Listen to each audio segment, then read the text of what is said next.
Smart but sparse changes keep the Pixel 10 Pro XL among the top Android phones. It remains underpowered for tasks like gaming, but that doesn't matter if your focus is on the still excellent cameras, super bright display, or AI features. Just be aware that to get the most out of those features, you will have to wait for updates or for Google's tools to get to grips with your data.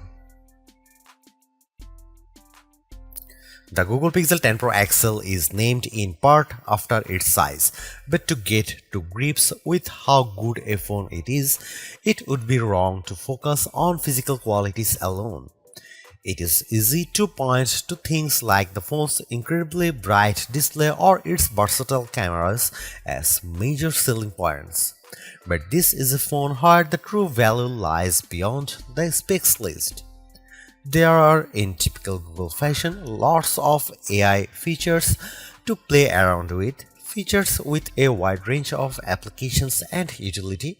It's just a pity that Google seems to have learned some bad habits from Apple in not having all its features ready for launch day.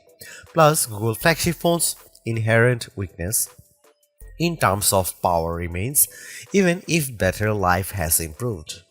As the final big Android phone launch expect this year, I have been testing the Pixel 10 Pro XL against its main competition and also the latest iPhone just in case you are considering switching to or from an Apple phone. It's resulted in some of the most interesting phone comparisons of 2025 and I am thrilled to be able to take you through them. Pre-orders are up for the Pixel 10 Pro XL and its siblings until retail launch day August 28. If and when you decide to buy the Pixel 10 Pro XL, it will cost $1199. That's technically more expensive than the Pixel 9 Pro XL from last year, but what's actually happened is that Pixel dropped the 128GB model. It's a shame that you can't get a cheaper extra large Pixel now, but it's not strictly a price hike. If storage matters to you, you can spec 512GB or 1TB for $1,319 and $1,549 respectively. But increasing the storage locks off certain color options. Only Obsidian Black offers all three options, while Jade Green is only available in the basic 256GB. You might be surprised to hear that the Pixel 10 Pro XL's camera are identical to the Pixel 9 Pro XL's, at least on paper. The 50MP main, 48MP ultra-wide, 48MP 5x telephoto, and 42MP selfie cameras are unchanged from the 2024 model, as all the upgrades are located on the softer side. Here we can see some camera samples of the Google Pixel 10 Pro XL. Let's kick off the comparisons with main camera shot of a cottage. We see the first evidence of the Pixel 10 Pro XL's apparent default processing priority, balancing the brightness of all colors in the shot. This is perhaps why the Pixel shot is much warmer, with the Galaxy S25 Ultra's image being cooler and brighter. Against the iPhone 16 Pro Max, the Pixel 10 Pro XL also looks less bright but punches up the colors in return. The trees in the background in this view across a park are much easier to make out in the Google photo. And how does it compare against the outgoing Pixel 9 Pro XL? This photo of disused telephone box shows that the Pixel 10 Pro XL gives slightly stronger colors on the blue end of the spectrum, but is otherwise identical to the Pixel 9 Pro XL's image. In the night mode, with our subject being mini bottle of Henderson's relish, we see the Pixel 10 Pro XL struggle to capture the light compared to the Galaxy S25 Ultra, but the Pixel does have less of a red color caused by the curtains in the room than the S25 Ultra, which could be an advantage in some cases. Switching to the ultra-wide cameras and looking over a small stream in a wood, the Pixel's image pales compared to the S25 Ultra's far brighter shot. This is likely as a result of the Pixel's relatively small sensor not capturing as much light and the post-processing not being able to do enough to compensate. Macro mode also uses the ultrawide sensor, comparing to the pixel's effort against of the iPhone 16 Pro Max of a pink flower. The pixel's shot is darker, again likely because of its small sensor, but the image still has good contrast as we can still make out the detail in the flower's center. The final rear camera on the Pixel we need to look at is the 5x telephoto camera, which I pointed at a breeze over a lake. The Pixel has tried to balance the mix of light and shade in the shot, resulting in an apparent lack of color compared to the S25 Ultra, while the Samsung's shot's richer color of the water is appealing. The breeze is blown out in return. The Pixel 10 Pro XL's telephoto camera offers up to 100x max magnification for the first time, except with the power of ProRes zoom. Images at the level are still legible, albeit potentially inaccurate, but let's start at a less extreme 50x. Zooming in on a milestone's curved lettering, it's already obvious that the Galaxy shot is noisier than the Pixel's, but based on my own observation, the Pixel has over-smoothed the stone, removing some of the texture in an effort to clean up the shot. At 100x, this effect is even more noticeable. A stone that's been sitting outdoors for who knows how long is unlikely to be as smooth as the Pixel's shot would have you believe. But in terms of legibility, while both photos still show the lettering clearly, the Pixel shows them in crisper detail. When exporting the images, the Pixel 10 Pro XL conveniently gives you both your original ProRes zoom shot and the processed version, along some interesting comparisons. For instance, we have here a church window about 1000 feet away from where I was standing as I took the photo. It's an impressively sharp shot, but the Pixel's processing system seemed to have read the stone bars between the glass as wood, adding a vertical grain effect. While the detail of the brickwork has been impressively recovered, it shows a big limitation of these generative detail enhancing tools. It shows you what's likely to be there rather than what truly is there.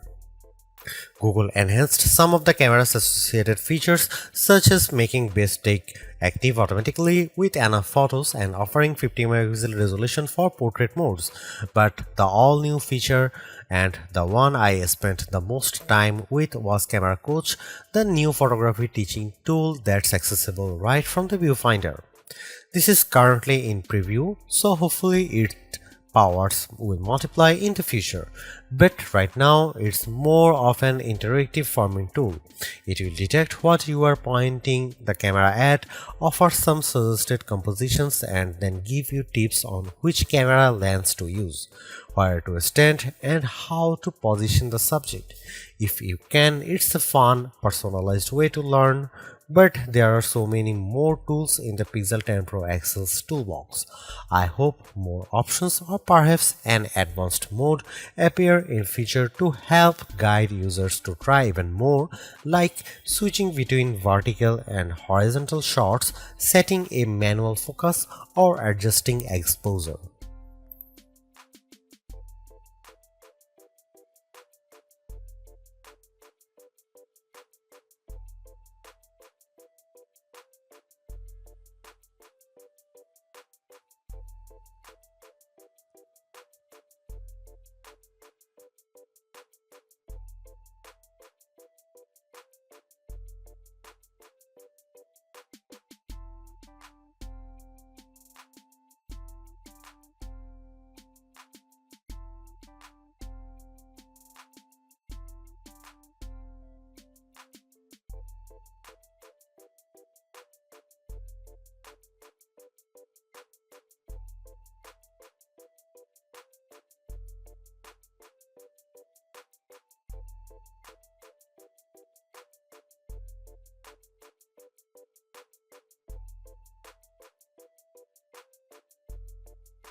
Google's made a few but effective upgrades to the Pixel 10 Pro XL.